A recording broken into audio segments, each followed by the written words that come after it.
Assalamualaikum warahmatullahi wabarakatuh. Alhamdulillahirabbil alamin. Saya Friska Ainunisa NIMT 2018-2052. Alhamdulillah kami dari kelompok 3 kali ini akan membahas beberapa materi, yakni yang pertama, tata cara penulisan karya ilmiah yang baik dan benar. Yang kedua, tata cara mengembangkan proposal dan laporan PTK. Dan yang terakhir ada sistematika proposal dan laporan PTK terlampir. Baik, langsung saja untuk penjelasan pertama mengenai tata cara penulisan karya ilmiah yang baik dan benar akan dijelaskan oleh saya dan Saudari Anis. Nah, tata cara penulisan karya ilmiah yang baik dan benar. Yang pertama yang harus kita lakukan ialah kita tahu dulu, mengenal. Ya, kita mengenal apa sih karya tulis ilmiah itu.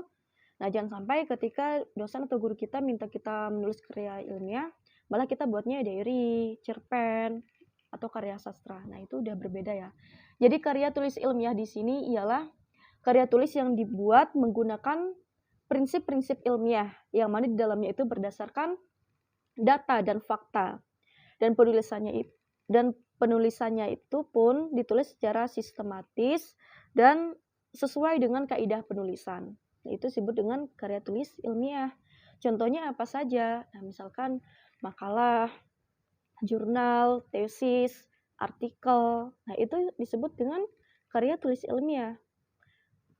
Kemudian setelah kita mengenal apa itu karya tulis ilmiah dengan baik, selanjutnya kita juga harus tahu bagaimana struktur dan penyusunan karya tulis ilmiah tersebut.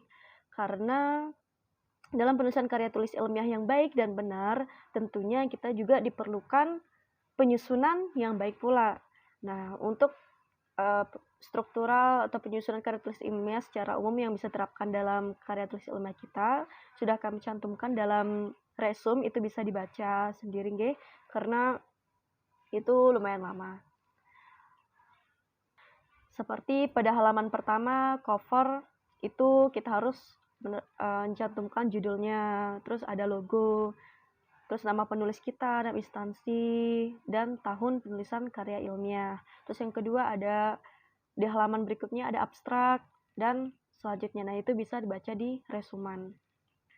Kemudian selanjutnya cara membuat karya tulis ilmiah. Nah, di sini kami bagi menjadi 4 tahapan. Yang pertama yaitu tahap persiapan. Nah, dalam tahap persiapan apa aja sih yang harus kita lakukan? Ya, yang paling utama yaitu tentunya untuk memilih topik yang sesuai terjadi pada saat itu, ya, atau cari topik yang menarik. Nah, kemudian kita juga kita tentukan cakupan isi apa aja yang akan kita isi dalam karya tulis ilmiah kita. Nah, kita matangin itu untuk tahap persiapan pertama. Nah, setelah kita menentukan topik, terus kita menentukan cakupan isi apa aja yang akan kita cantumkan dalam karya tulis ilmiah kita. Dan selanjutnya tahap kedua yaitu pengumpulan informasi. Nah, pengumpulan informasi. Nah, untuk pengumpulan informasi ini bisa kita lakukan bisa kita cari dalam media cetak, misalkan seperti buku, terus media online, jurnal, e-book, artikel, atau bahkan untuk mencari informasi itu kita bisa terjun langsung, kita melakukan wawancara pada sumber datanya. Ya, itu untuk tahap kedua dalam penggalian informasi. Jangan sampai dalam menulis karya ilmiah itu kita mengarang atau dibuat-buat, itu tidak boleh. Ingat, harus berdasarkan fakta. Baik, setelah kita menentukan topik, terus informasi sudah kita kumpulkan, selanjutnya tahap 3 yaitu penulisan. Nah, dalam tahap penulisan ini kita sudah mengira-ngira ya apa aja yang tertuang dalam pikiran kita itu kita tulis. Pokok tulis aja apa yang ada dalam pikiran kita. Selanjutnya setelah menulis itu kita lakukan revisi, kita pilih lagi apa aja yang wajar diambil gitu ya. Terus setelah melakukan revisi kita bisa melakukan tahap penyuntingan. Nah, di sini kita melihat lagi perbaiki lagi apakah ejaan yang kita pakai itu udah benar apa enggak. Terus apakah penulisannya udah sesuai dengan kaidah penulisannya. Nah, itu kita syuting. Nah, itu ya tahap ketiga yaitu penulisan. Jadi persiapan, topik, kedua menggali informasi, ketiga ketiga penulisan, dan yang terakhir evaluasi. Nah, jadi dalam evaluasi ini kita cek ulang tulisan kita, data-data kita.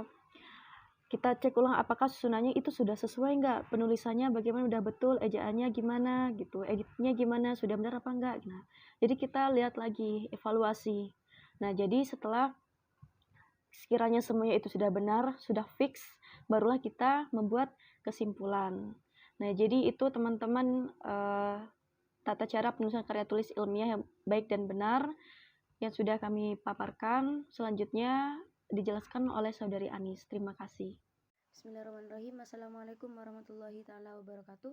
Baik, saya akan melanjutkan penjelasan dari Utina Friska yang mana di sana telah menjelaskan tentang tata cara menulis karya ilmiah. Dan di sini saya akan menjelaskan tentang manfaat karya ilmiah. Yang pertama, ada melatih untuk mengembangkan keterampilan membaca yang efektif.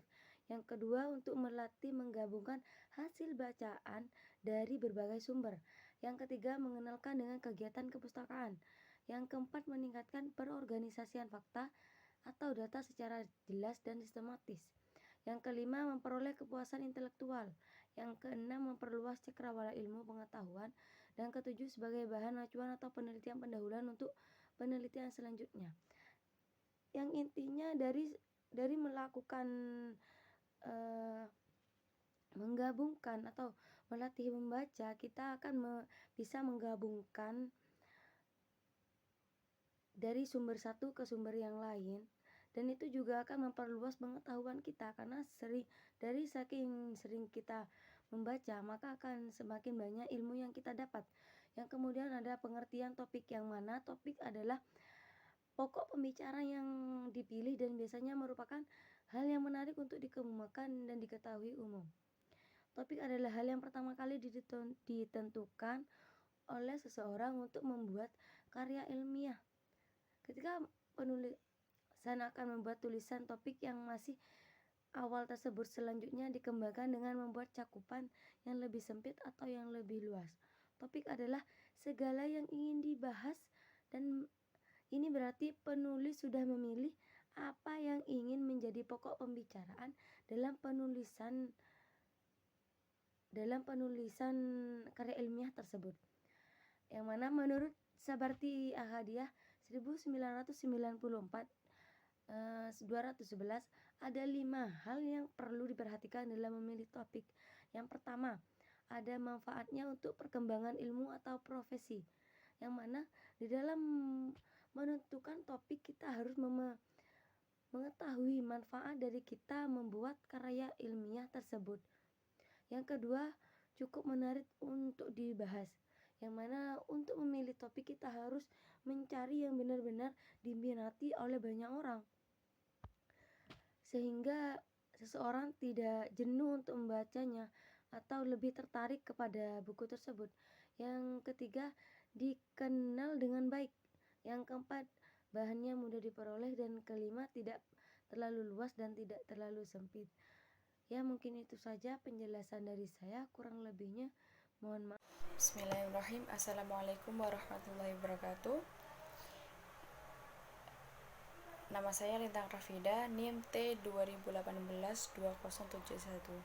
Baik, di sini saya akan menjelaskan tentang bagaimana cara pengembangan proposal, yaitu kegiatan yang menghasilkan rancangan atau produk yang dapat dipakai untuk memecahkan masalah-masalah aktual. Dalam hal ini, kegiatan pengembangan ditekankan pada pemanfaatan teori-teori, konsep-konsep prinsip atau temuan-temuan penelitian untuk memecahkan masalah skripsi, tesis, dan disertai yang tertulis berdasarkan hasil kinerja. Pengembangan menuntut format dan sistematik yang berbeda dengan skripsi, tesis, dan disertai yang ditulis berdasarkan hasil penelitian. Kegiatan penelitian pada dasarnya berupaya mencari jawaban terhadap suatu permasalahan, dan sedangkan kegiatan pengembangan berupaya menerapkan temuan atau teori untuk memecahkan suatu permasalahan. Format proposal penelitian pengembangan terdiri dari latar belakang, rumusan masalah, tujuan pengembangan, spesifikasi produk, dan pentingnya pengembangan bagian ini sering diajukan dengan tujuan pengembangan, asumsi keterbatasan, dan definisi istilah sistematika penulisan, landasan teori, dan metode pengembangan. Perlu diperhatikan bahwa uraian model diupayakan superrasional mungkin sebagai acuan dalam pengembangan produk, yaitu prosedur pengembangan, uji produk. Dalam bagian ini secara berurutan perlu dikemukakan desain uji coba, subjek coba, jenis data, instrumen pengumpulan data, dan teknik analisis data. Desain uji coba secara lengkap. Uji coba produk pengembangan biasanya dilakukan melalui 3 tahapan, yaitu uji persorangan, uji kelompok kecil, dan uji lapangan. Yang kedua, jenis data uji coba produk dimaksudkan untuk menggunakan data yang dapat digunakan sebagai dasar untuk menetapkan tingkat keefektifan, efisien, atau daya tarik dari produk yang dihasilkan. Mungkin itu yang dari saya. Assalamualaikum warahmatullahi wabarakatuh. Bismillahirrahmanirrahim. Assalamualaikum warahmatullahi wabarakatuh. Saya Pak Iko Fauzia akan melanjutkan materi tentang tata cara mengembangkan laporan PTK. Laporan PTK ini dibuat setelah melakukan penelitian dan data yang diperoleh dari lapangan tersebut kemudian dianalisis. Untuk memudahkan dalam pengembangan laporan PTK ini perlu dilakukan hal-hal sebagai berikut. Yang pertama, kembangkan judul atau subjudul untuk setiap bagian dari format yang dikembangkan untuk memberi isi pada laporan tersebut.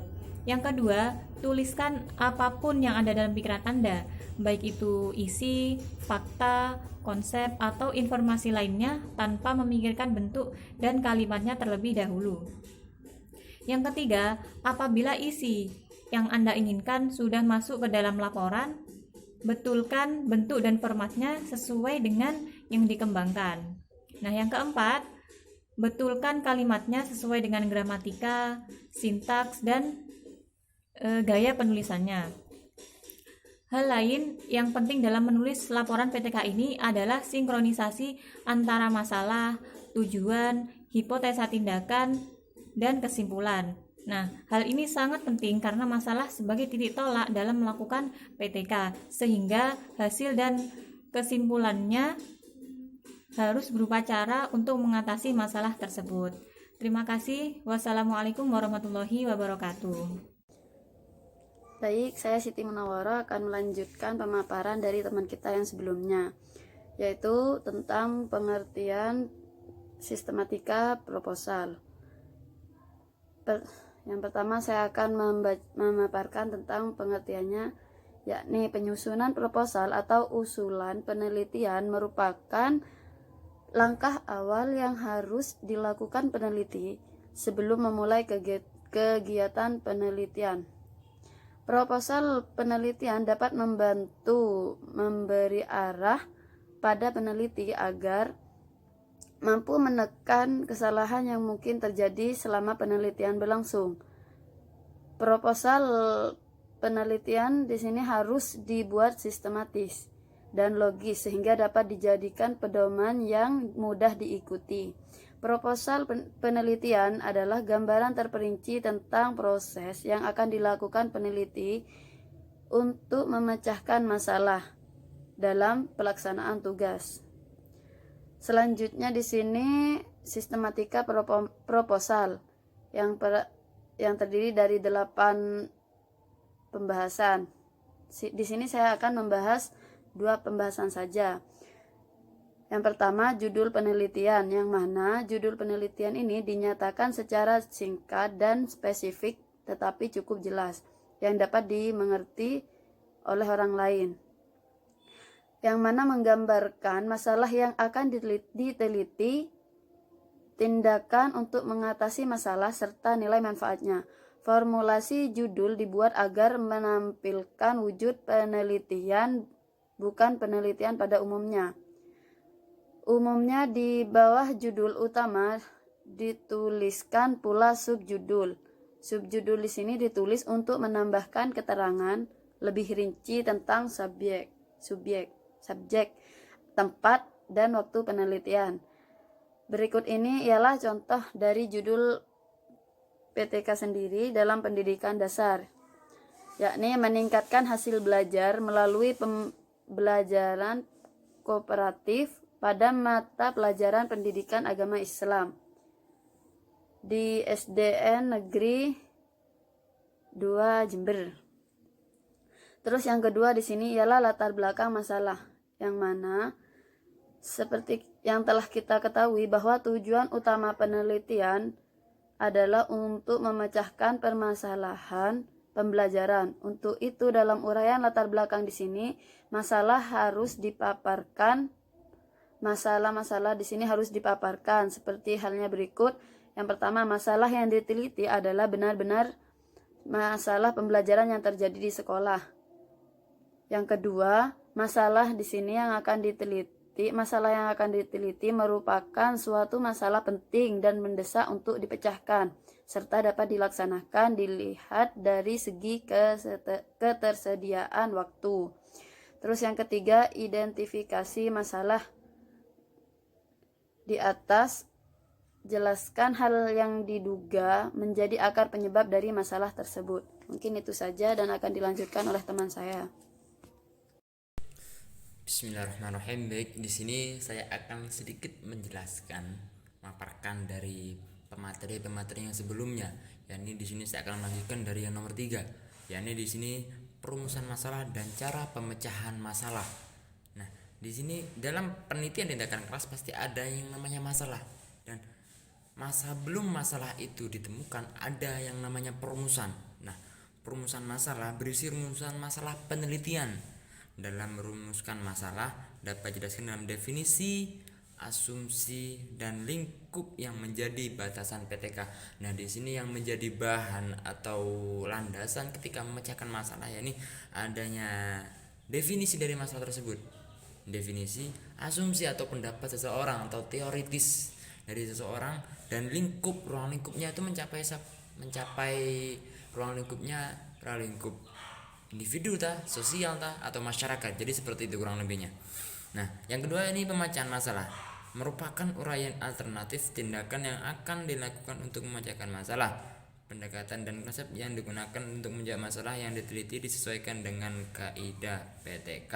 Nah, di sini untuk proses pemecahan masalah di sini yakni menggunakan landasan kaidah PTK. Sementara kaidah PTK sudah dijelaskan pada presentator sebelumnya. Nah, yang keempat ada yang namanya tujuan dan manfaat penelitian. Pastinya ketika kita meneliti pasti ada yang namanya tujuan. Tujuan kita yang pertama itu apa? Untuk meneliti dalam sebuah penelitian itu pasti ada yang namanya tujuan. Tujuan itu adalah sebagai landasannya kita.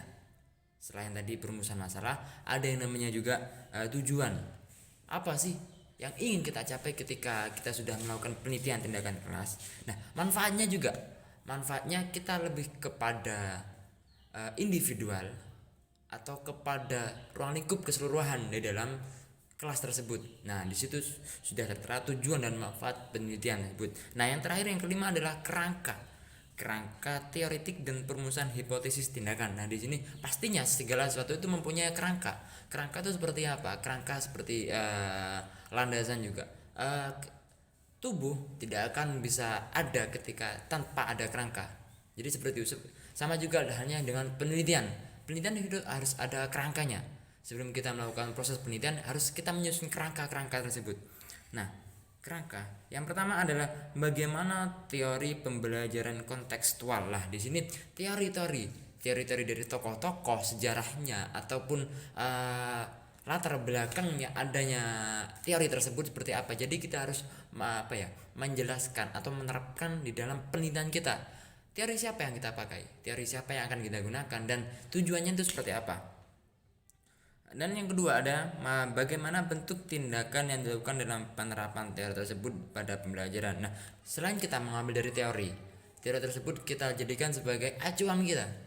Nah, setelah kita menemukan teori seseorang tokoh pada zaman lampau, nah kemudian kita diterapkan di dalam kelas. Bagaimana sih keadaan siswa, keadaan peserta didik ketika di dalam kelas, ketika kita terapkan teori tersebut, hasilnya itu seperti apa? Nah, kurang lebih seperti itu. Skenarionya itu seperti apa, jadi seperti itu kurang lebihnya. Nah, yang keempat, yang terakhir, ada yang namanya bagaimana perkiraan hasil. Nah, sebelum kita melakukan penelitian secara langsung, kita bisa meramalkan, kita sudah ada ramalan bagaimana sih nanti hasilnya, perkiraan dengan menggunakan landasan teori tersebut, landasan teori seorang tokoh, dan kita menerapkannya di dalam kelas, dan perkiraan hasilnya itu seperti apa, ataukah nanti berhasil atau kurang maksimal, ataukah maksimal ketika kita terapkan teori tersebut di dalam kelas. Nah, jadi kurang lebih seperti itu ya, untuk penerapan teori, bagaimana perkiraan hasilnya itu seperti apa. Nah, jadi seperti itu kurang lebih dari saya. Bisa lanjut ke presentator selanjutnya. Assalamualaikum. Bismillahirrahmanirrahim. Assalamualaikum warahmatullahi wabarakatuh. Saya Riki Alwari, NIM T 2017-2075. Baik, di sini saya akan melanjutkan materi yang telah disampaikan oleh saudara Rama, yakni poin ke-6, prosedur penelitian. Nah, prosedur hendaknya dirinci dan melakukan perencanaan, pelaksanaan, tindakan, observasi, evaluasi refleksi yang bersifat daur ulang atau siklus, seperti itu. Nah, sistematika dalam ini meliputi 1. Setting penelitian dan karakteristik subjek penelitian. Yang kedua, variabel yang diselidiki. Dan yang ketiga, rencana tindakan. Pada bagian ini digambarkan rencana tindakan untuk meningkatkan pembelajaran, seperti perencanaan, implementasi tindakan, observasi dan interpretasi, analisis dan refleksi. Nah, poin keempat, data dan cara pengumpulannya. Jadi tidak hanya datanya saja, namun juga cara pengumpulannya. Yang kelima, indikator kinerja. Yang keenam, tim peneliti dan tugasnya. Yang ketujuh, jadwal kegiatan penelitian. Dan yang kedelapan, rencana anggaran. Nah, mungkin itu sistematika yang meliputi prosedur penelitian, seperti itu. Nah, dilanjut ke poin ke-7, materi yang nomor 7, yakni daftar pustaka yang berisikan literatur yang digunakan dalam kegiatan penelitian yang disusun secara alfabet. Sumber-sumber yang digunakan selain buku literatur seperti bahan dari internet dan lain sebagainya. Nah, materi yang ke-8 yakni lampiran yang berisikan hal-hal lain yang dianggap perlu, seperti rancangan materi dan pembelajaran yang akan dilaksanakan, serta alat pengumpulan data. Nah, contohnya personalia penelitian, terus kurikulum vitae, justifikasi anggaran, serta jadwal kegiatan penelitian dibuat dalam bentuk metrik, dan instrumen penelitian minimal rancangan awal. Mungkin sekian itu dari saya, kurang lebihnya mohon maaf. Wallahul muwaffiq ila aqwamit thoriq. Wassalamualaikum warahmatullahi wabarakatuh. Kegiatan penelitian dibuat dalam bentuk metrik dan instrumen penelitian minimal rancangan awal. Mungkin sekian itu dari saya, kurang lebihnya mohon maaf. Wallahul muwaffiq ila aqwamit thoriq. Wassalamualaikum warahmatullahi wabarakatuh.